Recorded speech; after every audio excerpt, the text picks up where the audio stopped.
قابل صد احترام حاضرین جمعہ، نوجوان ساتھیوں، بزرگوں، پردہ نشین ماؤں اور بہنوں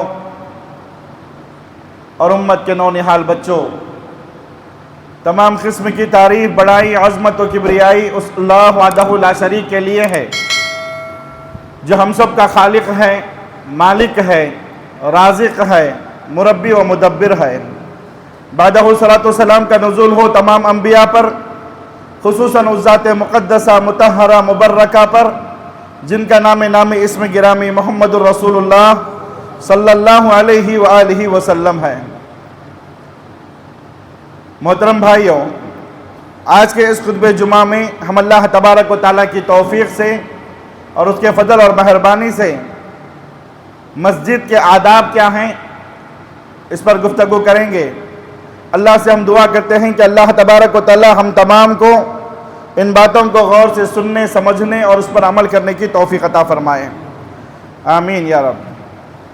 میرے محترم بھائیوں، سورہ جن کی آیت نمبر 18 میں اللہ تبارک و تعالیٰ فرماتے ہیں وَأَنَّ الْمَسَاجِدَ لِلَّهِ فَلَا تَدْعُوا مَعَ اللَّهِ أَحَدًا۔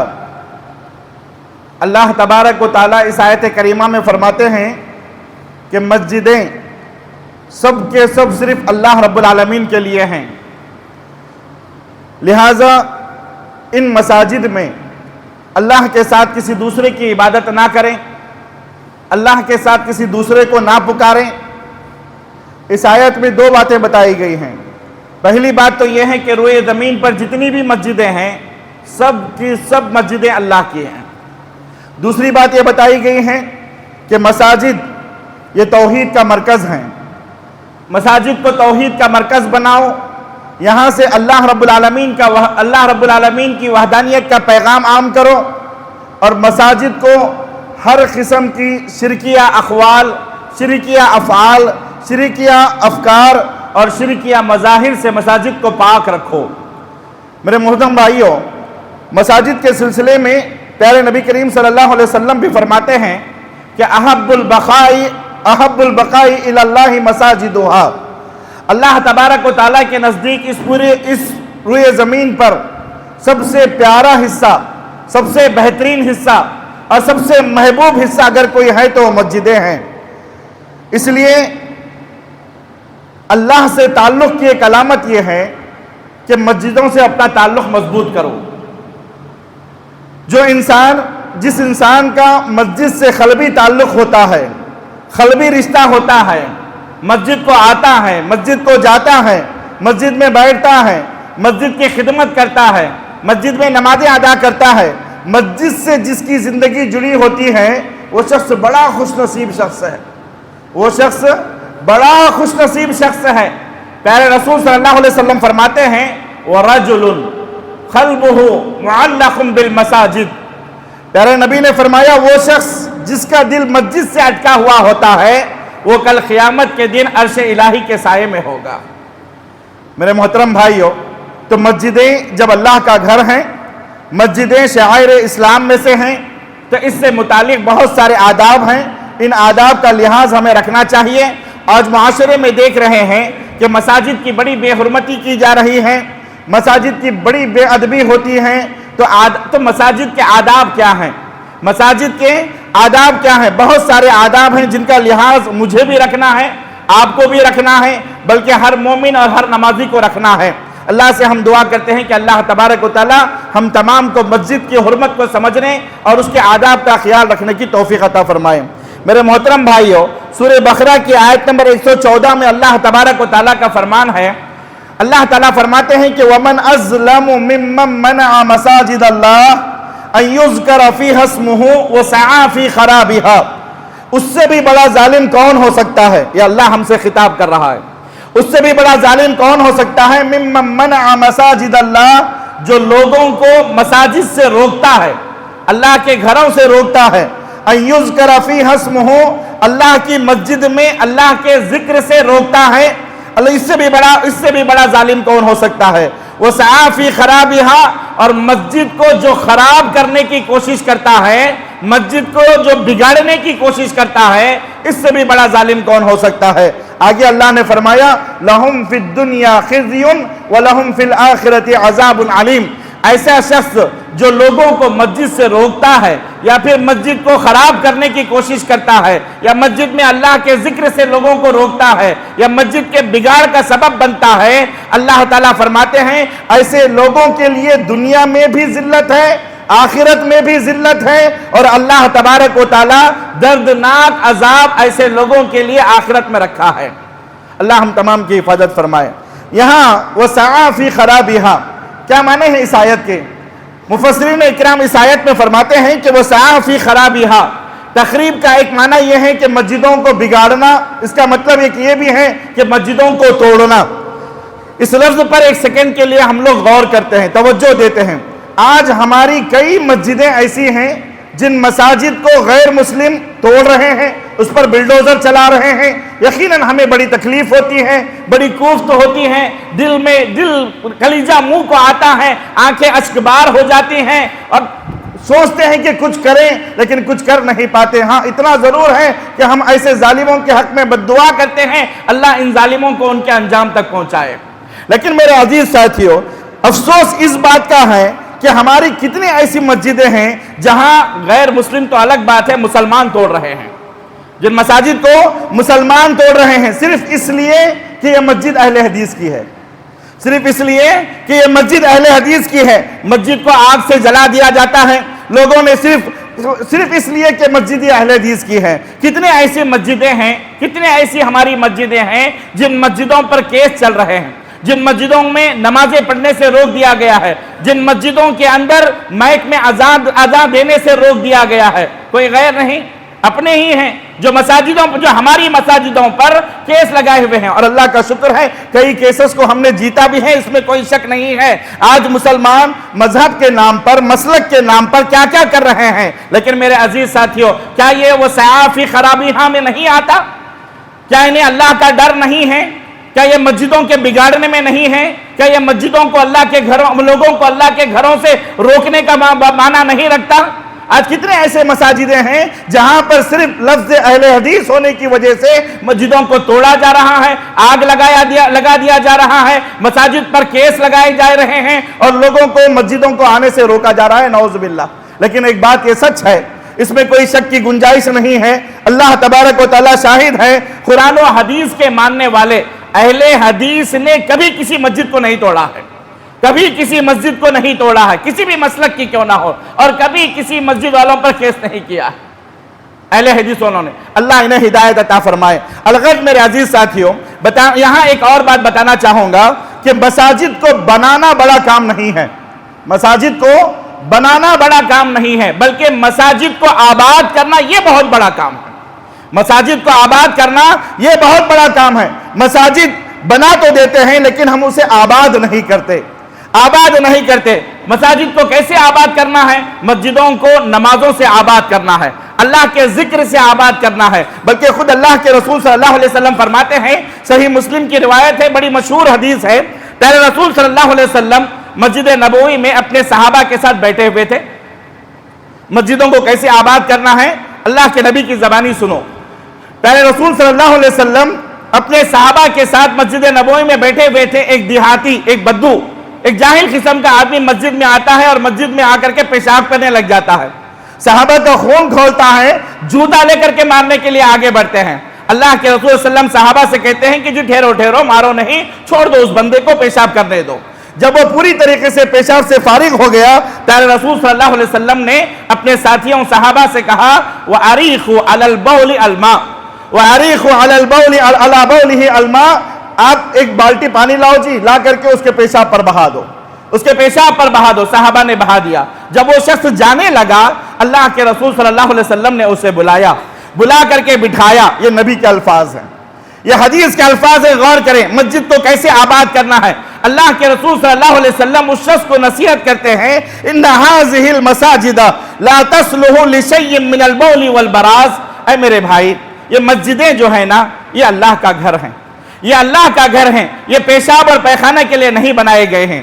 کس لیے بنائے گئے ہیں؟ اللہ کے رسول صلی اللہ علیہ وسلم فرماتے ہیں انما ہی لذکر اللہ عز وجل، یہاں اللہ رب العزت کا ذکر ہوتا ہے، والصلاۃ یہاں پر نمازیں پڑھی جاتی ہیں، وقراءۃ القرآن اور یہاں پر قرآن مجید کو پڑھا جاتا ہے، قرآن مجید کو سیکھا اور سکھایا جاتا ہے۔ الغرض میرے عزیز ساتھیو، اللہ کے رسول صلی اللہ علیہ وسلم نے مساجد کو کیسے آباد کرنا ہے؟ نمازوں کے ذریعے، اللہ کے ذکر کے ذریعے، قرآن کے ذریعے، قرآن کی تلاوت کے ذریعے مسجدوں کو آباد کرنا ہے، اللہ کے نبی نے طریقہ سکھلایا۔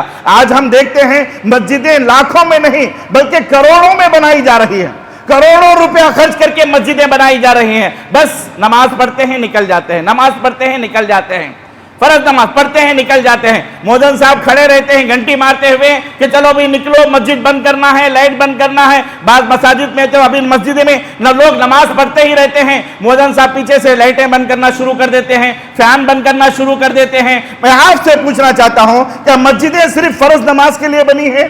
سنت تک بھی پڑھنے نہیں دیتے، نفل تک بھی پڑھنے نہیں دیتے۔ اگر کوئی بندہ بیٹھ کر کے قرآن پڑھ رہا ہے تو اس کو بھی قرآن پڑھنے بھی نہیں دیتے، قرآن پڑھنے تک بھی، میں بس مسجد نماز پڑھ لیا نکل جاؤ جی مسجد بند کرنا۔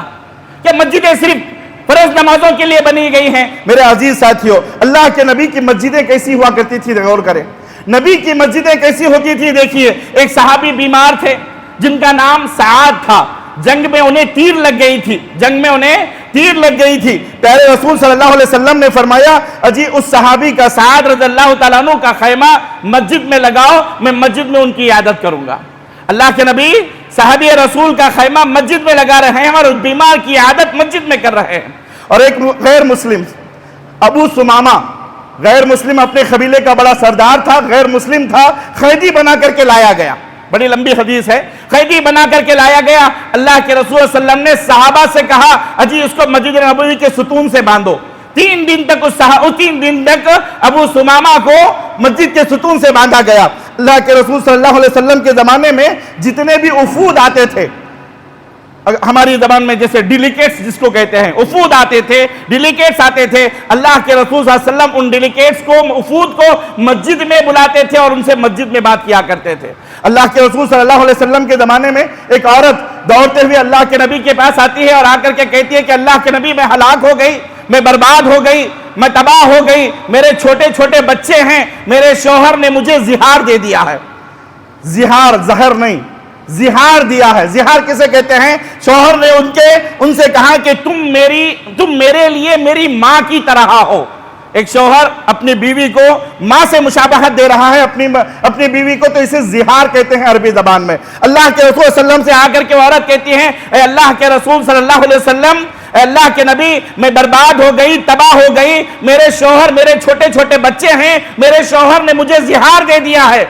اللہ کے رسول صلی اللہ علیہ وسلم اس عورت کا فیصلہ مسجد نبوی میں کرتے ہیں، مسجد نبوی میں کرتے ہیں۔ سورہ مجادلہ کی ابتدائی آیات ہے قد سمع اللہ قول التی تجادلک فی زوجها وتشتکی الی اللہ۔ اللہ تبارک و تعالی آسمانوں پر بیٹھ کر کے اے اللہ کے نبی، اللہ نے اس عورت کی بات کو سن لیا ہے جو عورت تمہارے پاس اپنے شوہر کا جھگڑا لے کر کے آئی ہوئی ہے، جھگڑا لے کر کے اللہ آسمان سے سنا ہے، اللہ کے نبی اس کا فیصلہ مسجد نبوی میں کر رہے ہیں۔ تو الغرض میرے عزیز ساتھیو، آج یہ سارے کام اللہ کے رسول صلی اللہ علیہ وسلم کے زمانے میں ایسی کون سے کام ہیں، ایسے کون سے خیر کے کام نہیں تھے جو مسجد میں نہیں ہوا کرتے تھے؟ جنگی مشقیں، جنگ کی مشقیں جو ہوا کرتی تھی اللہ کے نبی مسجد نبوی میں کرایا کرتے تھے۔ ہر خیر کا کام مسجد سے ہوا کرتا تھا، ہر خیر کا کام مسجد میں ہوا کرتا تھا۔ میں آج بھی آج ایسا کیوں نہیں ہو رہا ہے؟ آج ایسا کیوں نہیں ہو رہا ہے؟ اللہ ہمارے تمام مساجد کو پیارے نبی صلی اللہ علیہ وسلم کی مسجد جیسا بنائے۔ اللہ جتنے بھی خیر کا کام ہوتے ہیں ہمیں مسجد میں کرنے کی توفیق عطا فرمائے، مسجد سے کرنے کی اللہ ہم تمام کو توفیق عطا فرمائے۔ الغرض مسجد کے آداب میں سے سب سے پہلی چیز یہ ہے کہ آدمی جب مسجد کو آئے تو مسجد کو آتے ہوئے مسجد میں وضو نہ بنائے بلکہ وضو کہاں بنائے؟ اپنے گھر سے بنا کر کے آئے۔ مسجد میں بنا بھی سکتے ہیں، جائز ہے، اس میں کوئی حرج نہیں ہے، لیکن افضل کیا ہے، بہتر کیا ہے، ثواب کس میں زیادہ ہے؟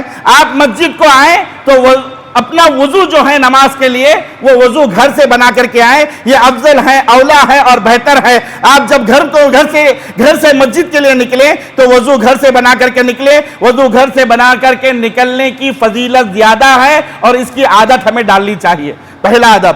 دوسری چیز، مسجد کی طرف جانا، اپنے قدم کو بڑھانا، یہ بڑا ہی مبارک چیز ہے، بڑا ہی مبارک جانا ہے۔ آپ گھر سے نکلتے ہیں مسجد کے لیے، پیارے رسول صلی اللہ علیہ وسلم نے فرمایا، ابو داؤد کی حدیث ہے، اللہ کے نبی فرماتے ہیں ثلاثۃ کلہم ضامن علی اللہ عز وجل، تین آدمی ایسے ہیں ان تینوں آدمیوں کی حفاظت کی ذمہ داری اللہ نے خود لیا ہوا ہے۔ پیارے نبی نے فرمایا تین آدمی ایسے ہیں، یہ تینوں اللہ کے حفظ و امان میں ہوتے ہیں، یہ تینوں اللہ کے حفظ و امان میں ہوتے ہیں۔ اس میں سے ایک آدمی کون ہے؟ وَمَنْ خَرَجَ إِلَى الْمَسْجِدِ فَهُوَ ضَامِنٌ عَلَى اللَّهِ۔ اللہ اکبر کبیرہ۔ دیکھو مسجد کو جانا کتنا مبارک ہے، کتنا مبارک جانا ہے۔ اللہ کے نبی نے فرمایا وَمَنْ خَرَجَ إِلَى الْمَسْجِدِ فَهُوَ ضَامِنٌ عَلَى اللَّهِ، کہا ایک وہ آدمی جو مسجد جاتا ہے وہ اللہ کے حفظ و امان میں ہوتا ہے۔ کہا دو باتوں میں سے ایک بات ضرور رہتی ہے، دو باتوں میں سے، دو خوشخبریوں میں سے، دو بشارتوں میں سے ایک بشارت ضرور ملتی ہے۔ سب سے پہلی بات یہ ہے مسجد کے لیے وہ نکلا ہے، نماز کی غرض سے نکلا ہے، مسجد کو آ رہا ہے اور مسجد سے واپس اسے گھر کو لوٹنا ہے، مسجد کو آتا ہے اور واپس گھر کو لوٹتا ہے۔ اللہ کے رسول صلی اللہ علیہ وسلم نے فرمایا اگر اللہ نہ کرے مسجد کو آتے ہوئے وہ کوئی حادثے کا شکار ہو گیا، اچانک اس کا ایکسیڈنٹ ہو گیا، اچانک کوئی حادثہ اسے ہو گیا، اچانک وہ راستے میں ہی انتقال کر گیا یا مسجد کو پہنچ کر کے انتقال کر گیا، راستے میں انتقال ہوا یا مسجد کو پہنچ کر کے انتقال ہوا، اللہ کے رسول صلی اللہ علیہ وسلم فرماتے ہیں مرے گا سیدھا جنت میں چلا جائے گا۔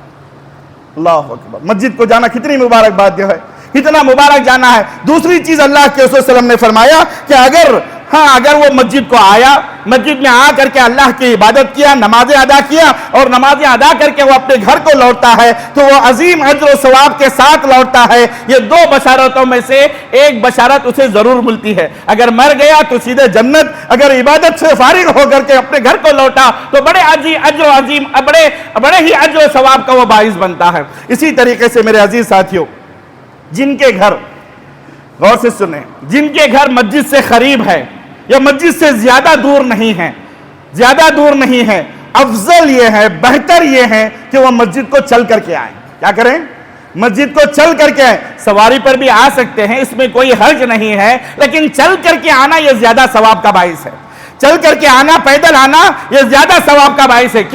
کیونکہ ایک ایک قدم پر اللہ تبارک و تعالیٰ اس کے گناہوں کو مٹاتا ہے، ایک ایک قدم پر اللہ تبارک و تعالیٰ اس کے حق میں اجر و ثواب کو لکھتا ہے، ایک ایک قدم پر اللہ تبارک و تعالیٰ اس کے درجات کو بلند کرتا ہے۔ کتنی بڑی بات ہے، ایک ایک قدم پر اللہ تبارک و تعالیٰ گناہ مٹتے جا رہے ہیں، ثواب پر ثواب مل رہا ہے، درجات بلند ہو رہے ہیں۔ بہتر ہے کہ آپ سواری کے بجائے آپ پیدل چل کر کے آئیں، جس کے بھی گھر قریب میں ہے یا مسجد سے زیادہ دور نہیں ہے۔ اور سواری پر آنا بھی کوئی حرج نہیں۔ ایک صحابی کا واقعہ ہے، ایک صحابی رسول مسجد نبوی میں نماز پڑھتے تھے، صحابہ کہتے ہیں پوری مسجد نبوی میں جتنے صحابہ نماز پڑھتے تھے ان تمام صحابہ میں سب سے زیادہ دور جو تھا وہ اسی صحابی کا گھر تھا، سب سے زیادہ دور اسی صحابی کا گھر تھا، لیکن وہ صحابی پانچوں نمازوں میں پیدل چل کر کے آتے تھے اور وہ بھی پہلی صف میں نماز پڑھتے تھے۔ اب صحابہ، ایک ساتھی ہمارا اتنی دور سے چل کر کے آ رہا ہے اور پانچوں نمازوں میں آ رہا ہے اور وہ بھی پہلی صف میں آ کر کے نماز ادا کر رہا ہے۔ صحابہ کو تڑپ ہوئی، دوسرے صحابہ ساتھیوں نے کیا کہا، اس صحابی سے نصیحت کرتے ہوئے کہا کہ اے میرے ساتھی، اے میرے بھائی، آپ ماشاءاللہ اتنی دور سے مسجد کو آ رہے ہو، وہ بھی پیدل چل کر کے آ رہے ہو، پہلی صف میں نماز پڑھ رہے ہو، پانچوں نمازوں میں پیدل چل کر کے آ رہے ہو، کیوں نہیں تم ایک سواری خرید لیتے، ایک گدھا خرید لیتے؟ اس دور میں گدھے کی سواری ہوا کرتی تھی۔ صحابہ نے کہا کیوں نہیں تم ایک سواری خرید لیتے، یا کیوں نہیں آپ اپنا گھر مسجد نبوی کے قریب میں بنا لیتے، وہ صحابی کہتے ہیں کہ نہیں، میں نہیں چاہتا کہ میرا گھر مسجد کے قریب ہو۔ کیا کہتے ہیں؟ نہیں، میں نہیں چاہتا کہ میرا گھر مسجد کے قریب ہو۔ صحابہ بڑے پریشان ہو گئے، صحابہ پڑھے یہ جملہ بڑا پریشان کر دیتا ہے نا. مسجد نبوی کے ایک بازو میں کون نہیں چاہتا کہ جی گھر بنے؟ آپ نہیں چاہتے؟ ہر کوئی چاہتا ہے کہ میرا گھر مسجد نبوی کے قریب میں ہو. لیکن یہ صحابی کہتے ہیں کہ نہیں، میں نہیں چاہتا کہ میرا گھر مسجد نبوی کے قریب میں ہو. یہ بات اللہ کے رسول صلی اللہ علیہ وسلم کے پاس شکایت کے طور پر پہنچی. اللہ کے رسول صلی اللہ علیہ وسلم نے اس صحابی کو بلا کر کے ان سے کہا، کیا جی تم نے ایسا کہا ہے؟ کیوں تم نہیں چاہتے کہ تمہارا گھر مسجد کے قریب ہو؟ کیوں نہیں چاہتے کہ تمہارا گھر مسجد کے قریب ہو؟ اس صحابی نے اللہ کے رسول صلی اللہ علیہ وسلم سے کہا کہ اللہ کے رسول صلی اللہ علیہ وسلم، کیا آپ نے یہ بات نہیں بیان فرمایا کہ جو شخص مسجد کو چل کر کے آتا ہے اللہ تبارک و تعالیٰ اس کے ہر قدم پر گناہ مٹا دیتا ہے، گناہ معاف کرتا ہے، اور ہر قدم پر ثواب لکھتا ہے، اور ہر قدم پر اللہ اس کے درجات کو بلند کرتا ہے؟ کیا آپ نے نہیں فرمایا؟ کہا کہ ہاں. اب ہاں، اللہ کے رسول صلی اللہ علیہ وسلم نے فرمایا کہ ہاں اس لیے میں نہیں چاہتا کہ میرا گھر مسجد کے قریب ہو، میرا گھر مسجد کے قریب ہو اور میں اتنے بڑے اجر و ثواب سے محروم ہو جاؤں. پیارے رسول صلی اللہ علیہ وسلم نے ان صحابی سے ان کے حرص، ان کی طمع اور ان کی طلب کو دیکھ کر کے فرمایا، قد جمع اللہ لک ذلک کلہ، اللہ کے بندے جس عظیم اجر و ثواب کی نیت لے کر کے تم مسجد کو آ رہے ہو، اللہ تبارک و تعالیٰ تمہیں وہ اجر و ثواب تمہیں عطا فرمائے، اللہ کے نبی نے ایک طرح ان کی حوصلہ افزائی فرمائی. اسی لیے اہل علم کہتے ہیں جس کا گھر مسجد کے قریب ہو یا مسجد سے زیادہ دور نہ ہو تو بہتر ہے کہ وہ سواری کے بجائے پیدل چل کر کے آئے. سواری پر بھی آتا ہے تو کوئی حرج نہیں ہے. اسی طریقے سے میرے عزیز ساتھیوں، مسجد کو آتے ہوئے اس بات کا خاص خیال رکھنا چاہیے کہ ہم جو جا رہے ہیں، ہم کس کے گھر کو جا رہے ہیں؟ اللہ کے گھر کو جا رہے ہیں. یہ چیز ہمارے دل میں ہونا چاہیے، یہ طلب ہمارے دل میں ہونا چاہیے کہ ہم جا رہے ہیں، اللہ کے گھر کو جا رہے ہیں. اور یہ جانا تمام جانوں جیسا نہیں ہے، یہ جانا ایک الگ طرح کا جانا ہے. اس وقت احادیث میں تعلیم دی گئی ہے کہ انسان جہاں سے نکلا ہے مسجد کے لیے وہیں سے خشوع اور خضوع کے ساتھ نکلے، پورے اطمینان کے ساتھ مسجد کو آئے، سکون کے ساتھ مسجد کو آئے، وقار کے ساتھ مسجد کو آئے. مسجد کو آنے میں جلد بازی نہ کرے، مسجد کو آنے میں جلد بازی نہ کرتے، دوڑتے ہوئے نہ آئے، گاڑی کو فاش بھگاتے ہوئے نہ آئے، بلکہ سکون کے ساتھ آئے، اطمینان کے ساتھ آئے، وقار کے ساتھ آئے. پیارے رسول صلی اللہ علیہ وسلم نے فرمایا جو نماز تمہیں امام کے ساتھ ملے اس کو ادا کر لو، اور جو چھوٹ جائے اسے بعد میں پڑھ لو، یا اگر پوری بھی نماز چھوٹ گئی تو آپ بعد میں اسے قضا کر لو، اس میں کوئی حرج نہیں ہے. لیکن جلد بازی کرنا، دوڑتے ہوئے آنا، تیز آنا، گاڑی کو دبا کے بھگا کر کے لے کر کے آنا، یہ خلاف سنت ہے. مسجد کو آتے ہوئے جہاں سے آپ نکل رہے ہو وہیں سے سکون ہونا چاہیے، اطمینان ہونا چاہیے، وقار ہونا چاہیے، اور یہ دل میں ہونا چاہیے کہ میں اللہ کے گھر کو جا رہا ہوں. اسی طریقے سے بخاری شریف کی روایت ہے، ایک صحابی جن کا نام ابو بکرہ تھا، ابو بکر رضی اللہ تعالیٰ عنہ، ابو بکرہ رضی اللہ تعالیٰ عنہ مسجد نبوی میں داخل ہوئے. غور سے سنیں اس حدیث کو.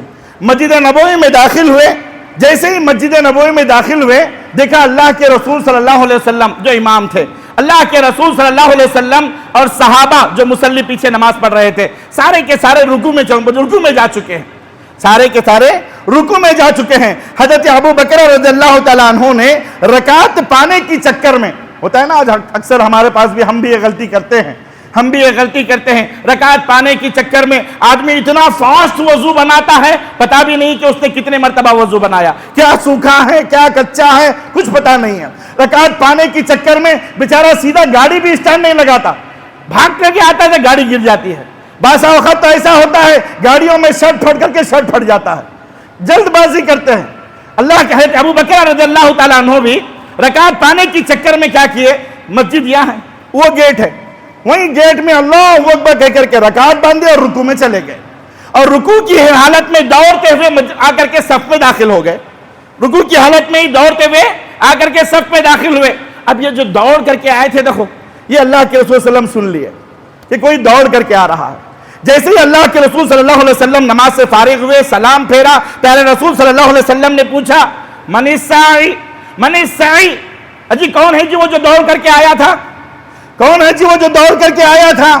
ابو بکر رضی اللہ تعالیٰ عنہ اٹھے, کہا کہ اللہ کے نبی میں ہوں. کہا کہ کیوں جی, کیوں دوڑ کر کے آئے؟ کہا اللہ کے رسول صلی اللہ علیہ وسلم, میں نے دیکھا کہ آپ رکوع میں چلے گئے, سارے صحابہ میں رکوع میں چلے گئے, رکعت پانے کی چکر میں میں وہیں گیٹ میں رکعت باندھا, اللہ اکبر بول کر کے وہاں رکوع کی حالت میں آ کر کے صف میں شامل ہو گیا. اللہ کے رسول صلی اللہ علیہ وسلم نے فرمایا زادک اللہ حرصا ولا تعد. کیا فرمایا اللہ کے نبی نے؟ زادک اللہ حرصا ولا تعد. نیکی پانے کا تمہارا جو جذبہ ہے, ثواب پانے کا, رکعت حاصل کرنے کا جو جذبہ ہے, اللہ تبارک و تعالیٰ تمہارے جذبے کو قبول فرمائے اور اللہ تمہیں برکت عطا فرمائے. ولا تعود, لیکن یاد رکھو آئندہ ایسی کبھی غلطی نہیں کرنا. کیا بولے اللہ کے نبی؟ آئندہ ایسی غلطی نہیں کرنا. اللہ کے رسول صلی اللہ علیہ وسلم نے روکا. پتا چلا جب مسجد کو آ رہے ہو تو سکون کے ساتھ آئیں, وقار کے ساتھ آئیں, اطمینان کے ساتھ آئیں. جو نماز تمہیں امام کے ساتھ ملے اس کو امام کے ساتھ پڑھ لو, جو رکعت چھوٹ گئی اس کو بعد میں ادا کر لو. جلد بازی نہیں کرنا ہے. کیوں؟ یہ سب سے پہلی بات میں نے کیا کہا, آپ کس کے گھر کو آئے ہو؟ اللہ کے گھر کے آئے ہو, اس کا خیال ہونا چاہیے. اسی طریقے سے میرے عزیز ساتھیو, قرآن مجید میں ایک خاص بات کا حکم دیا گیا ہے. مسجد یہ اللہ کا گھر ہے, مسجد یہ اللہ کا گھر ہے. یا آپ اللہ کے دربار میں آ رہے ہو. کس کے دربار میں آ رہے ہو؟ اللہ کے دربار میں آ رہے ہو, اللہ کے سامنے جھکنے والے ہو, اللہ کے گھر میں حاضری دینے آ رہے ہو. سوچنے کی بات ہے, ہم کسی مالدار کے گھر پر جاتے ہیں, کسی آفیسر کے گھر کو جاتے ہیں, کسی councillor M L A M P کے گھر پر جاتے ہیں تو کیسے ادب کے ساتھ جاتے ہیں, احترام کے ساتھ جاتے ہیں, کتنا جتن کرتے ہیں, کتنا اہتمام کرتے ہیں. وہیں جب اللہ کے گھر کو آ رہے ہو, وہیں جب اللہ کے گھر کو آ رہے ہو تو یہ جتن کیوں نہیں کیا جاتا, یہ اہتمام کیوں نہیں کیا جاتا؟ اللہ تبارک و تعالیٰ قرآن مجید میں فرماتا ہے, سورہ اعراف کی آیت نمبر 31 ہے, یا بنی آدم خذوا زینتکم عند کل مسجد. اللہ تبارک و تعالیٰ فرماتے ہیں اے اولاد آدم, مسجد کو جاتے ہوئے زینت کو اپنایا کرو. زینت کسے کہتے ہیں؟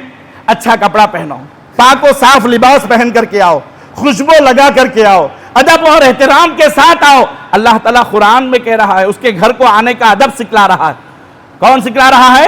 اللہ سکھلا رہا ہے اور کہہ رہا ہے یا بنی آدم خذوا زینتکم عند کل مسجد. اے اولاد آدم, مسجد کو جاتے ہوئے زینت اپنایا کرو. زینت کیا ہے؟ اچھا لباس پہننا, پاکیزہ لباس پہننا, خوشبو لگا کر کے مسجد کو آنا, یہ سب سے زیادہ ضروری ہے.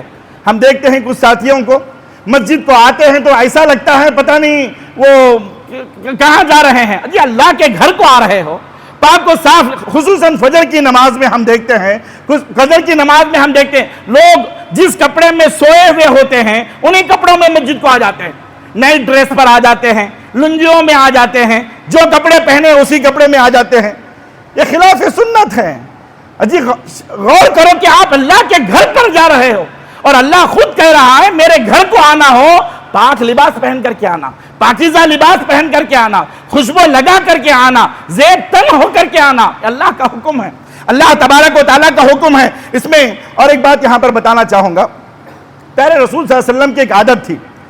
اللہ کے رسول صلی اللہ علیہ وسلم کی عادت تھی کہ اللہ کے رسول صلی اللہ علیہ وسلم جب مسجد کو آتے تھے تو پیارے رسول صلی اللہ علیہ وسلم مسجد کو آتے ہوئے ایک دعا پڑھا کرتے تھے, اور اس دعا کو دعائے نور کہتے ہیں. اس دعا کے ایک ایک لفظ میں نور ہے, ایک ایک جملے میں نور ہے. سبحان اللہ. اور میرے عزیز ساتھیوں, آپ کو اس بات کا علم ہے, دیکھو مسجد جو ہے یہ مرکز انوار ہے. مسجد جو ہے یہ مرکز انوار ہے. یہاں سے پورے سماج میں نور پھیلتا ہے. یہاں سے مسجد سے پورے سماج میں نور پھیلتا ہے. یہاں سے توحید کا نور پھیلتا ہے, یہاں سے رسالت کا نور پھیلتا ہے, یہاں سے ایمان کا نور پھیلتا ہے, یہاں سے عقیدے کا نور پھیلتا ہے, یہاں سے اخلاقیات کا نور پھیلتا ہے, یہاں سے صدق کا نور پھیلتا ہے, یہاں سے صداقت کا نور پھیلتا ہے. یہ مسجد مرکز نور ہے. اور اللہ کے رسول صلی اللہ علیہ وسلم کی ایک عادت تھی, اللہ کے نبی جب اپنے گھر سے مسجد کو آتے تھے تو پیارے رسول صلی اللہ علیہ وسلم یہ دعا پڑھتے ہوئے آتے تھے.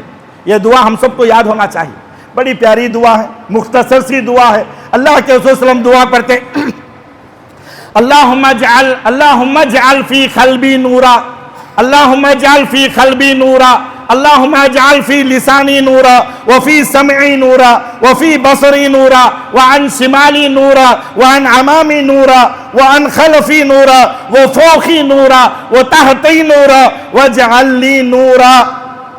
اللہ کے نبی یہ دعا پڑھا کرتے تھے، ہر لفظ میں نور ہے، ہر جملے میں نور ہے، تو لہذا ہر مصلی کو چاہیے کہ وہ جب مسجد کو آ رہا ہے یہ دعا سیکھیں اور اس دعا کو پڑھتے ہوئے آئے۔ گوگل میں آپ کو دعا ملے گی، یوٹیوب پر آپ کو دعا ملے گی، حصن المسلم کتاب میں آپ کو دعا ملے گی، دعاؤں کی ہر کتاب میں یہ دعا موجود ہے، لہذا اس دعا کو یاد کر لیں۔ اسی طریقے سے میرے عزیز ساتھیو، مسجد جب آئیں تو مسجد میں آتے ہوئے، داخل ہوتے ہوئے، مسجد میں آ رہے ہو، داخل ہو رہے ہو تو مسجد میں داخل ہوتے ہوئے دعا پڑھ کر کے مسجد میں آئیں۔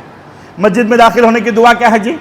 اللہم افتح لی ابواب رحمتک، اور ایک حدیث میں درود و سلام کے ساتھ یہ دعا پڑھی گئی ہے، درود و سلام کے ساتھ، درود و سلام کے ساتھ دعا پڑھنا ہے۔ مسجد میں داخل ہو رہے ہو دعا کے ساتھ درود و سلام، مسجد سے باہر نکل رہے ہو دعا کے ساتھ درود و سلام پڑھنا ہے۔ کیسے کرنا ہے؟ بسم اللہ الصلاۃ والسلام علی رسول اللہ اللہم افتح لی ابواب رحمتک، ایسے دعا پڑھنا۔ دعا کا پوری دعا کیا ہے؟ بسم اللہ الصلاۃ والسلام علی رسول اللہ اللہم افتح لی ابواب رحمتک، اے اللہ میں تیرے در پر حاضر ہوا ہوں۔ کتنا پیارا ترجمہ ہے اس دعا کا، کتنا پیارا ترجمہ ہے اس دعا کا، اے اللہ میں تیرے در پر حاضر ہوا ہوں، تو اپنے سارے رحمت کے دروازے مجھ پر کھول دے، اے اللہ تو اپنے رحمت کے دروازے مجھ پر کھول دے۔ یہ دعا پڑھ کر کے دایاں قدم مسجد میں رکھ کر کے مسجد میں داخل ہونا ہے، اس کا خیال رکھیں، مسجد کے آداب میں سے۔ اسی طریقے سے جیسے بتایا گیا کہ مسجد کو آتے ہوئے خوشبو کا اہتمام کرنا چاہیے، کسی بھی قسم کی بدبو کو مسجد میں لے کر کے نہیں آنا ہے، کسی بھی قسم کی بدبو کو لے کر کے مسجد میں نہیں آنا ہے۔ کپڑے صاف ہو، کپڑے صاف ہو، کپڑوں میں آئل کی بو، تیل کی بو، کپڑوں میں کسی اور قسم کی بو ایسے لے کر کے نہیں آنا ہے۔ مسجد آ رہے پاک کو صاف ہو کر کے، خوشبو لگا کر کے، زیب تن ہو کر کے مسجد کو آنا ہے۔ تو میرے عزیز ساتھیوں، یہاں ایک بات بتانا چاہوں گا، آپ جانتے ہیں پیارے نبی صلی اللہ علیہ وسلم نے فرمایا کہ کچی پیاز اور کچا لہسن کھا کر کے مسجد کو نہیں آنا ہے، صحیح ہے نہیں؟ کچی پیاز کیوں نہیں آنا ہے؟ کیونکہ یہ بدبودار چیز ہے، جبکہ پیاز اور لہسن میں کوئی اتنی خاص بدبو بھی نہیں ہوتی، کوئی اتنی خاص بدبو بھی نہیں ہوتی۔ لیکن افسوس ہوتا ہے، ہم ایک مرتبہ اکثر نوجوانوں کو دیکھتے ہیں، مسجد میں کچھ پروگرام ہوتا ہے، جلسے ہوتے ہیں، تو مسجد میں کھانے کے لیے دعوت لگتی ہے، کھانے کے لیے دعوت لگتی ہے، اور کھانے کی دعوت میں پیاز بانٹا جاتا ہے، جبکہ مسجد میں پیاز کھا کر کے نہیں آنا ہے، لہسن کھا کر کے نہیں آنا ہے، بریانی ہوٹل سے منگائی جاتی ہے، ساتھ میں پیاز بھی تقسیم کیا جاتا ہے۔ کتنا خلاف سنت ہے، پیاز کھا کر کے ہی نہیں آنا ہے، ہم لے کر کے آ رہے ہیں پیاز میں، جب لے کر کے آئے تو بو نہیں آتی، اس کا خیال رکھیں، پہلی بات۔ دوسری بات کیا ہے؟ مسجد میں جب اللہ کے رسول صلی اللہ علیہ وسلم نے کچی پیاز اور کچا لہسن کھا کر کے آنے سے منع کیا ہے، جبکہ اس میں کوئی خاص بدبو بھی نہیں ہے، ذرا سوچ کر کے دیکھیں، سگریٹ پینے والے، گٹکا کھانے والے، بیڑیاں پینے والے، کتنی بدبو تمہارے منہ سے نہیں آتی، کتنی بدبو تمہارے منہ سے نہیں آتی۔ بازو مصلی جو ٹھہرا رہتا ہے بیچارے کو خے آنے لگتی ہے تمہارے منہ کی بدبو سے، تمہارے منہ کی بدبو سے بیچارہ بڑا پریشان ہو جاتا ہے۔ اور اللہ کے رسول صلی اللہ علیہ وسلم فرماتے ہیں، پیارے نبی نے فرمایا ان الملائکۃ تتعزى مما يتعزى بنو آدم، اللہ کے نبی فرماتے ہیں انسانوں کو، بنی آدم کو جس چیز سے تکلیف ہوتی ہے، جس بدبو سے تکلیف ہوتی ہے، فرشتوں کو بھی اس بدبو سے تکلیف ہوتی ہے۔ فرشتوں کو جب کچی پیاز اور کچی لہسن سے لہسن کی بدبو سے جب تکلیف ہو رہی ہے فرشتوں کو، تو تمہاری منہ کی گندی بدبو سے ان کو تکلیف نہیں ہوگی۔ اللہ کے بندو، لعنت ہے، یہ لعنت ہے، اس سے توبہ کرو۔ مسجد کو آ رہے ہو تو ان چیزوں سے پاک ہو کر کے آؤ۔ اسی طریقے سے ایک اور دو باتیں بتا کر کے بات کو ختم کرتے ہیں۔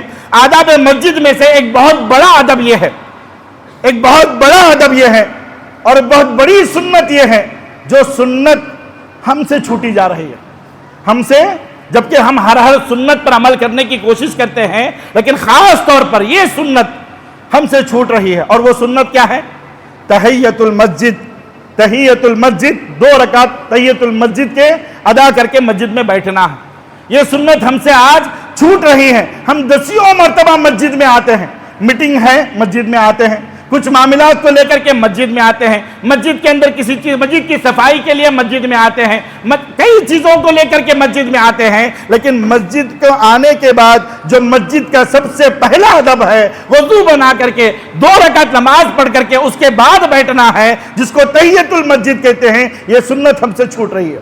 جبکہ اہل علم فرماتے ہیں یا یوں سمجھیے کہ ہم اہل السنہ والجماعت کا عقیدہ یہ ہے کہ یہ تحیۃ المسجد جو ہے نا، یہ سنت موقدہ ہے، سنت ہی نہیں ہے بلکہ سنت موقدہ ہے۔ وہ کیسے؟ اللہ کے رسول صلی اللہ علیہ وسلم کی ایک حدیث بتاؤں۔ آپ صلی اللہ علیہ وسلم کی تعلیم ہے، پیارے رسول صلی اللہ علیہ وسلم ایک مرتبہ جمعہ کا خطبہ دے رہے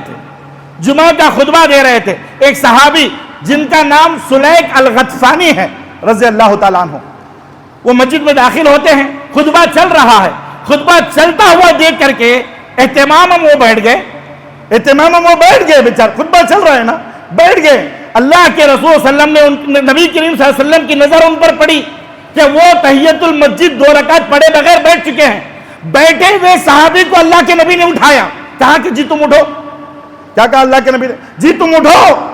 بیٹھے ہوئے صحابی کو اللہ کے نبی نے اٹھایا، خطبہ روک دیا، روک کر کے ان کو اٹھایا، کہا کہ 2 رکعت تحیۃ المسجد پڑھ کر کے تم بیٹھو۔ کتنی بڑی بات ہے، کتنی بڑی سنت ہے۔ خطبہ روک دیا جا رہا ہے اور بیٹھے ہوئے صحابی کو اٹھایا جا رہا ہے، اللہ کے نبی اٹھاتے ہیں اور اٹھا کر کے کہتے ہیں کہ جی تم اٹھو، اٹھ کر کے پہلے 2 رکعت تحیۃ المسجد پڑھو پھر بیٹھو۔ تو میرے عزیز ساتھیوں، یاد رکھو یہ تحیۃ المسجد، یہ مسجد کے سب سے بڑے آداب میں سے۔ ہاں ایک بات یہاں پر یہ بھی بتاتا چلوں، جب تحیۃ المسجد کی بات آئی ہے، تحیۃ المسجد کب پڑھنا ہے کب نہیں پڑھنا ہے، کب پڑھنا ہے کب نہیں پڑھنا ہے۔ جس وقت آپ کسی بھی وقت میں مسجد میں داخل ہو رہے ہو، آپ کو تحیۃ المسجد پڑھنا ہے۔ ہاں لیکن آپ اس وقت میں مسجد میں داخل ہو رہے ہو جب نماز کا وقت ہے۔ مثال کے طور پر ظہر کی نماز کے لیے آپ مسجد میں داخل ہوئے ہیں، ظہر سے پہلے سنت ہے، آپ ظہر سے پہلے جو سنت ہے وہ سنت کو اگر آپ ادا کر رہے ہو تو پھر تمہیں الگ سے تحیۃ المسجد پڑھنے کی ضرورت نہیں ہے، الگ سے تحیۃ المسجد پڑھنے کی ضرورت نہیں ہے۔ جو سنت آپ نے ظہر کی پڑھی ہے وہی تحیۃ المسجد بھی ہے، تو الگ سے پڑھنے کی ضرورت نہیں ہے۔ اور ایک بات یہاں پر بتاتا چلوں کہ تحیۃ المسجد پڑھنے کے لیے آپ نماز کے علاوہ کسی وقت میں داخل ہو رہے ہو، کسی بھی وقت میں داخل ہو رہے ہو، 11 بجے آئے، میٹنگ بول کر کے بلایا گیا، مسجد کے سارے ذمہ داروں کو بٹھایا گیا، آپ نے کہا ہر فرد کے لیے ضروری ہے کہ وہ پہلے تحیۃ المسجد پڑھ کر کے بیٹھے گا۔ کیوں؟ اس وقت میں کوئی نماز نہیں ہے، اس وقت میں کوئی نماز نہیں ہے۔ آپ مسجد کی صفائی کے لیے صبح سویرے آئے یا رات میں آئے، آپ جس وقت میں بھی آئے، نماز کے علاوہ کے وقت میں آئے، اس وقت میں آئے جس وقت میں کوئی سنت نہیں ہے، کوئی سنت نماز نہیں ہے، تو پھر آپ کو تحیۃ المسجد سنت 2 رکعت پڑھ کر کے بیٹھنا ہے۔ اور ایک بات یہاں پر بتانا چاہوں گا، اہل علم نے یہاں تک کہا ہے کہ ممنوع اوقات میں اگر آپ مسجد میں داخل ہوتے ہو، ان اوقات میں جن اوقات میں نماز پڑھنا ممنوع ہے، لیکن آپ ان اوقات میں بھی مسجد میں آ رہے ہو، تب بھی آپ کو تحیۃ المسجد پڑھ کر کے بیٹھنا ہے، تب بھی معاف نہیں ہے۔ تو سوچو کتنی بڑی سنت ہوئی، سنت موقدہ کیسا ہوا؟ ممنوع اوقات میں، مثال کے طور پر فجر کی نماز کے بعد کوئی بھی نفل نماز نہیں ہے، کب تک؟ اشراق تک۔ فجر کی نماز کے بعد کوئی بھی نفل نماز نہیں ہے، اشراق تک، ڈائریکٹ اشراق کی دور نماز پڑھ کر کے آپ باہر نکلیں گے، لیکن آپ اس وقت میں مسجد میں داخل ہو رہے ہو، آپ کو تحیۃ المسجد پڑھنا ہے۔ عصر کی نماز کے بعد کوئی نفل نماز نہیں ہے، کب تک؟ جب تک سورج غروب نہیں ہوتا۔ فجر کی نماز کے بعد کوئی بھی نفل نماز نہیں ہے، کب تک؟ جب تک سورج طلوع نہیں ہوتا۔ اور عصر کے بعد جب تک سورج غروب نہیں ہوتا کوئی نماز نہیں ہے، کوئی بھی نماز نہیں ہے، نفل نماز بھی نہیں ہے، پڑھنا نہیں ہے، یہ ممنوع اوقات ہیں۔ لیکن اگر آپ مسجد میں داخل ہو رہے ہو ان ممنوع اوقات میں، آپ کو تحیۃ المسجد پڑھ کر کے ہی بیٹھنا ہے، اس کا خیال رکھیں گے۔ ہاں ایک اور بات یہاں پر بتانا چاہوں گا، مسجد کے آداب میں سے ایک ادب یہ بھی ہے، ہم مسجد میں آتے ہیں کسی کام کے لیے، مسجد میں داخل ہوتے ہیں کسی کام کے لیے، اچانک نماز کا وقت ہو جاتا ہے، مؤذن صاحب مسجد کے نماز کے لیے اذان دیتے ہیں، مؤذن صاحب مسجد میں نماز کے لیے اذان دیتے ہیں۔ اذان ہو جانے کے بعد اگر آپ مسجد میں ہو تو پھر جب تک نماز سے فارغ نہیں ہو جاتے اس وقت تک آپ باہر نہیں جا سکتے، اس وقت تک آپ، یہ مسجد کے آداب کے خلاف ہے۔ آپ کو بھلے کتنا بھی ضروری کام آ جائے، کتنا بھی ضروری کام آ جائے، آپ مسجد کے باہر اس وقت تک نہیں جا سکتے جب تک کہ نماز پوری نہ ہو جائے۔ اذان ہو گئی، تو باہر جانے کی اجازت نہیں ہے، باہر جانے کی اجازت نہیں ہے۔ اذان ہوتی ہے تو کون باہر جاتا ہے جی مسجد سے؟ اذان کی آواز سن کر کے کون بھاگتا ہے؟ بولو جی، کیسے بھاگتا ہے؟ ہوا خارج کرتے ہوئے بھاگتا ہے۔ اللہ کے نبی نے اس شخص کو شیطان سے مشابہت دی ہے جو شخص اذان سننے کے بعد مسجد سے باہر نکلتا ہے، شیطان ہے وہ۔ اللہ کے نبی نے شیطان سے مشابہت دی ہے۔ اذان ہو جائے تو پھر یہ آداب مسجد کے خلاف ہے، آپ مسجد کے باہر نہیں جا سکتے، آپ کا جانا درست نہیں ہے۔ ہاں، میں اور بات یہاں پر بتانا چاہوں گا، اگر کوئی راجح مصلحت ہے تو آپ جا سکتے ہو۔ مثال کے طور پر کچھ امام مسجدوں کے کچھ امام بیٹھے ہوئے تھے، کچھ باتیں کرتے ہوئے، کچھ مشورہ کرتے ہوئے، کچھ جلسہ وغیرہ کا پروگرام بناتے ہوئے اچانک اذان ہو گئی، اذان کا وقت آیا، اذان ہو گئی۔ اب یہ 3-4 امام جو بیٹھے ہوئے ہیں یہ سارے مسجدوں کے امام ہیں، سارے مسجدوں کے امام ہیں۔ اگر یہ مسجد کو نہیں جائیں گے تو وہاں نماز نہیں ہوگی، یہ نماز نہیں ہوگی، اذان ہو چکی ہے۔ یہ راجح مصلحت ہے، اس ناحیے سے اگر وہ نہیں جائیں گے تو نماز نہیں ہوگی۔ تو ایسی صورت میں اس امام کے لیے جانا ضروری ہوا کہ نہیں ہوا؟ تو جا سکتے۔ حضرت ابو ہریرہ رضی اللہ تعالیٰ عنہ مسجد میں بیٹھے ہوئے تھے، ایک شخص اذان ہو جانے کے بعد باہر جا رہا تھا، اذان ہو جانے کے بعد باہر جا رہا تھا۔ ابو ہریرہ رضی اللہ تعالیٰ عنہ نے فرمایا اما ھذا فقد عصى ابو القاسم، کہا کہ اس نے ابو القاسم محمد کریم صلی اللہ علیہ وسلم کی سنت کی خلاف ورزی کی ہے۔ ابو ہریرہ رضی اللہ تعالیٰ عنہ نے اس شخص سے کہا یہ کمبخت، یہ گستاخ کیا کر رہا ہے؟ اذان ہونے کے بعد جا رہا ہے، یہ محمد کریم ابو القاسم صلی اللہ علیہ وسلم کی سنت کی خلاف ورزی کر رہا ہے۔ تو لہذا اس بات کا خیال رکھیں، اذان ہو جانے کے بعد باہر نہیں جا سکتے، یا آداب کے خلاف ہے، نماز پڑھ کر کے جائیں گے۔ اسی طریقے سے آخر میں ایک بات بتا دوں، مسجد میں جب آئیں گے نا تو یاد رکھو اگلی صفوں کو پہلے پر کرو۔ کتنے ہم ساتھیوں کو دیکھتے ہیں بیچارے وقت سے پہلے تو آ جاتے ہیں، خاص طور پر جمعہ میں، لیکن کونا پکڑ لے کے بیٹھ جاتے ہیں، کونا پکڑ لے کے بیٹھ جاتے ہیں۔ ارے نوجوان ہو، اللہ کے بندو، ہٹے کٹے ہو، تندرست ہو، پہلے آ کر کے اگلی صفوں میں بیٹھو، اگلی صف کا ثواب زیادہ ہے۔ اللہ کے رسول صلی اللہ علیہ وسلم فرماتے ہیں اگر تمہیں اگلی صف کا اجر و ثواب پتہ چل جائے، تم لنگڑے ہیں، معذور ہیں، سورین کے بل گھسیٹتے ہوئے آ کر کے پہلی صفوں میں بیٹھو گے، اتنا بڑا اجر و ثواب ہے۔ اس کو چھوڑ کر کے کرسیاں پکڑ لے کے بیٹھ جاتے ہیں، اس کو چھوڑ کر کے کونے پکڑ لے کے بیٹھ جاتے ہیں، اس کو چھوڑ کر کے دیواریں پکڑ کر کے بیٹھ جاتے ہیں۔ ارے اللہ نے آپ کو ہٹا کٹا بنایا ہے، صحیح سالم بنایا ہے، اگلی صف کی تڑپ رکھو، اگلی صف کے اجر و ثواب کو حاصل کرنے کی کوشش کرو۔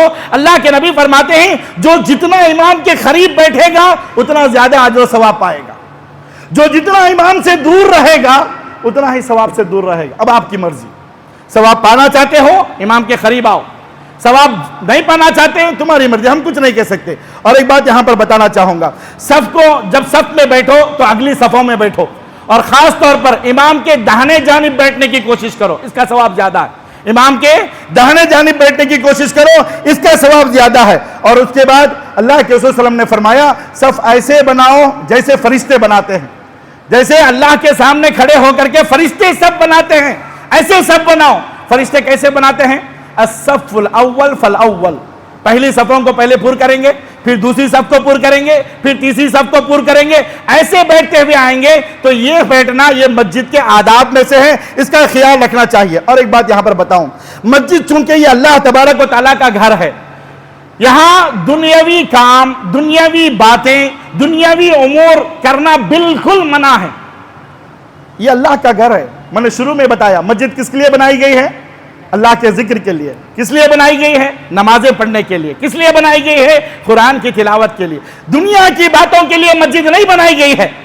پالیٹکس کی باتیں لا کر کے مسجد میں گھسیڑ دیتے ہیں، گلی محلے کی باتیں لا کر کے مسجد میں گھسیڑ دیتے ہیں، دو ساتھی بیٹھ جاتے ہیں تو گپے مارتے ہیں، اور کئی ساتھیوں کو تو ہم دیکھتے ہیں مسجد کو آتے ہیں اس لیے کہ وہ باتیں کرنے کا موقع ملے گا، اور کئی ساتھیوں کو تو ہم دیکھتے ہیں نعوذ باللہ، اللہ کی پناہ ہے، لعنت ہے ایسے لوگوں پر جو مسجدوں میں بیٹھ کر کے گھنٹوں فونوں پر بات کرتے ہیں۔ مسجد تمہارے باپ کی جاگیر نہیں ہے، تمہارے وراثت میں نہیں آئی ہے، یہ اللہ کا گھر ہے۔ ڈرو اللہ سے، ڈرو اللہ سے۔ مسجدوں میں آ کر کے تم دنیاوی کام نہیں کر سکتے، دنیاوی باتیں نہیں کر سکتے، پالیٹکس کی چیزیں نہیں گھسا سکتے۔ یہاں تک کہ اللہ کے رسول صلی اللہ علیہ وسلم نے فرمایا اگر کوئی شخص مسجد میں آ کر کے خرید و فروخت کرتا ہے تجارت کرتا ہے، کاروبار کرتا ہے، یا بیٹھ کر کے گھنٹوں بیٹھ کر کے ڈیلنگز کرتا ہے، مسجد میں آ کر کے ڈیلنگز کرتا ہے کاروبار کی، اللہ کے رسول صلی اللہ علیہ وسلم نے فرمایا ایسے شخص کو بد دعا دو. کیا کہا اللہ کے نبی نے؟ بد دعا دینے کے لیے کہا ہے. اور میں ایک بات بتاؤں، شریعت اسلامیہ بہت کم جگہ پر یہ ایسی تعلیم دی ہے، بد دعا دینے کے لیے بہت کم تعلیم دی ہے. اللہ کے رسول صلی اللہ علیہ وسلم نے فرمایا کہ اگر کوئی شخص، اگر آپ مسجد میں دیکھو کسی شخص کو تجارت کرتے ہوئے، کاروبار کرتے ہوئے، دنیاوی باتیں کرتے ہوئے، تجارت کی باتیں کرتے ہوئے، تو آپ بد دعا دینا ہے. کیا بد دعا دینا ہے؟ لا اربح اللہ فی تجارتک، اللہ تیری تجارت میں برکت نہ دے، تیری تجارت میں فائدہ نہ دے، اللہ تیری تجارت کو برباد کرے. بد دعا دو اسے، بد دعا دینے کا حکم دیا ہے اللہ کے نبی نے. اور ایک بات یہاں بتاؤں، اگر کوئی چیز کہیں پر گم گئی ہے، مسجد میں مائک ہے، باہر پنگا لگایا گیا ہے، مسجد میں اعلان کریں گے سب کو سنے گا، مسجد میں آ کر کے اعلان کرتے ہیں کسی کی چابی گم گئی، کسی کی گاڑی گم گئی، کسی کا بچہ گم گیا، کسی کی کوئی اور چیز گم گئی، آ کر کے مسجد میں اعلان کرتے ہیں. اللہ کے رسول صلی اللہ علیہ وسلم نے فرمایا کہ ایسے شخص کے لیے بھی بد دعا دو، ایسے شخص کے لیے بھی بد دعا دو. کیا بد دعا دینا ہے؟ لا ردہ اللہ الیک، اللہ تیری گمی ہوئی چیز تجھے کبھی نہ ملائے، تیرا گما ہوا بچہ کبھی نہ ملے، تیری گمی ہوئی گاڑی کبھی نہ ملے. بد دعا دو ایسے آدمی کو. مسجد ان کاموں کے لیے نہیں بنائی گئی ہے. مسجد میں اعلانات نہیں ہوں گے فلاں صاحب کے ولیمے کی دعوت ہے، پوری مسجد میں کر رہے ہیں بیٹھ کر کے، یہیں پر بیٹھ کر کے پلاننگیں ہو رہی ہیں، بیٹھ کے مزار بنا کر کے رکھے ہیں مسجد کو، نعوذ باللہ. اور ایک بات یہاں پر بتا کر کے بات کو ختم کر دیتا ہوں. مسجد یہ اللہ کا گھر ہے، یہ اللہ کا گھر ہے. یاد رکھو اس بات کو. مسجد میں آوازیں کبھی بلند نہیں کرنی چاہیے، مسجد میں آواز کبھی بلند نہیں کرنی چاہیے، بلند آواز میں نہیں. مسجد میں لڑائی نہیں، جھگڑے نہیں، مسجد میں آ کر کے گالی گلوچ نہیں، آستینیں اٹھانا نہیں. مسجد میں آئے ہیں تو صرف عبادت کے لیے، صرف اللہ کے ذکر کے لیے، صرف نماز کے لیے، صرف قرآن کی تلاوت کے لیے، جلسوں کے لیے، پروگراموں کے لیے. اللہ یہ کہ مسجد میں جھگڑے نہیں کرنا چاہیے. یہ اللہ کا گھر ہے، اللہ سے ڈرو، اللہ سے ڈرو. اللہ کے گھر میں تم آ کر کے جھگڑے کرتے ہو، اللہ کے گھر میں آ کر کے لڑائیاں کرتے ہو، اللہ کے گھر میں آ کر کے پالیٹکس چلاتے ہو، اللہ کے گھر میں آ کر کے جو گالی گلوچ کرتے ہو، نعوذ باللہ. ایک مرتبہ کا واقعہ ہے، عمر بن خطاب رضی اللہ تعالیٰ عنہ کی دور خلافت میں عمر رضی اللہ تعالیٰ عنہ مسجد میں بیٹھے ہوئے ہیں، دو صحابہ، دو ساتھی آ کر کے آپس میں لڑ رہے تھے، حتیٰ کہ آوازیں بلند ہو گئی. اب وہ عمر تو عمر تھے، خون لال ہو گیا، رگیں پھول گئی، دیکھا کہ دو ساتھی لڑ رہے ہیں، دو ساتھی لڑ رہے ہیں مسجد میں آ کر کے، اور آوازیں بلند ہو گئی ہیں. عمر نے کہا رضی اللہ تعالیٰ عنہ، جاؤ ان دونوں کو پکڑ کر کے لاؤ، جاؤ ان دونوں کو پکڑ کر کے لاؤ. دونوں کو پکڑ کر کے لایا گیا. عمر بن خطاب رضی اللہ تعالیٰ عنہ نے پوچھا کہاں کے ہو جی تم، کہاں کے ہو جی تم، کہاں کے؟ عمر اے امیر المومنین ہم طائف سے آئے ہوئے ہیں، مسافر ہیں، طائف سے آئے ہوئے ہیں. عمر بن خطاب رضی اللہ تعالیٰ عنہ نے کیا کہا؟ مسافر ہو اسی لیے چھوڑ رہا ہوں، اگر تم مدینہ والے ہوتے نا مسجد کے ستون سے باندھ کر کے کوڑے مارا ہوتا. کیا کہتے ہیں؟ مسجد کے ستون سے باندھ کر کے کوڑے مارا ہوتا. یہ مسجد ہے، اللہ کا گھر ہے، مسافر ہوں اسی لیے چھوڑ رہا ہوں.